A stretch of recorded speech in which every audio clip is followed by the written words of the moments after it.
Chairman, thank you. Mr. Clayton, good to see you again on it. You have served the nation in multiple different roles before in leading SEC and did a very good job there in Southern District of New York in the U.S. Attorney's Office. You've got a very unique experience and background walking in on intelligence. You've handled money laundering, drug kingpins, you've handled international terrorist, foreign terrorist organizations, counter-espionage cases. You've handled a lot of things as a prosecutor in this. My question to you is, how does that experience and knowing what is needed to actually prosecute individuals affect how you approach this task in helping the intelligence community trying to be able to gather information? Great to see you. Thanks. Good to see you again. The role that you just described is one that I believe draws on a lot of the experience that I have had as a counselor for years. And that is that I want to be respectful that the intelligence community is about providing information and analysis, not setting policy or making decisions. And I look forward to playing that role as ODNI. I think that my experience as a consumer of that type of information will help me provide the information in the way that is best for the consumers I serve. I always worry that people who are the providers of information are providing it for themselves and not for the end user in the most effective way for the end user. Maybe we're doing that, maybe we're not. I hope we are. But I also want to say, as Senator Cotton noted and others have noted, the women and men of the intelligence community are incredible. I look forward to working with them, learning from them, and figuring out how to provide that best possible intelligence product. Okay, that would be very helpful, and it's helpful to all the policymakers to have the best, clearest, non-safe, if I can say it that way, documents to just get the information out so people can make the decisions based on the information that we actually have. That would be helpful, and as a consumer of that, I would assume that makes a difference for you. ODNI started out as a very small entity after the 9/11 attacks, as you know well. It has grown to a multi-thousand person organization. There have been a lot of questions around this dais to try to figure out, is it the right size?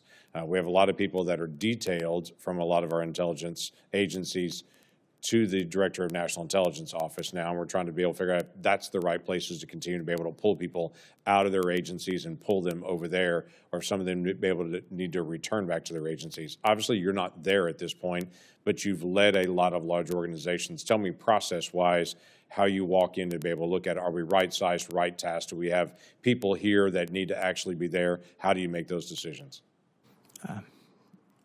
Thank you. I tried to outline it in my opening remarks. Right. What is our mission? The safety and security of the American people. How do we deal with that every day? We provide decision makers with the best possible intelligence product. What is the structure over the intelligence community with the role that we have, which is supposed to be oversight and integration, not operations? What is the structure that best serves that? That's how I intend to look at it. And specifically, where do people return? Where do they stay? The analogy that is in my mind is a board of directors that oversees a number of subsidiaries.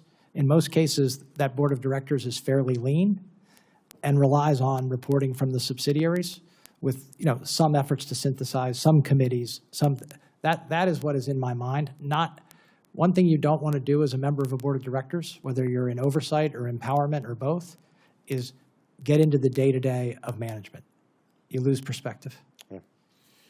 You have handled terrorism cases coming straight out of Iran and threats that have come to us. For 47 years, the United States and American citizens all around the world have faced terrorism threats from Iran and the growth of the proxy terror organizations. What can you tell us at this point, based on your experience from the Southern District of New York and your prosecution side of things, and then also some of the work that you had done in the past, just dealing with money laundering and the movement of money, the most effective way to be able to deal with the threats that we're facing right now from Iran?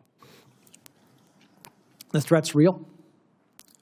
It's not hypothetical. Look, all you need to do is look at the people who we have arrested in the last year and what they have done. They intend to do our citizens harm.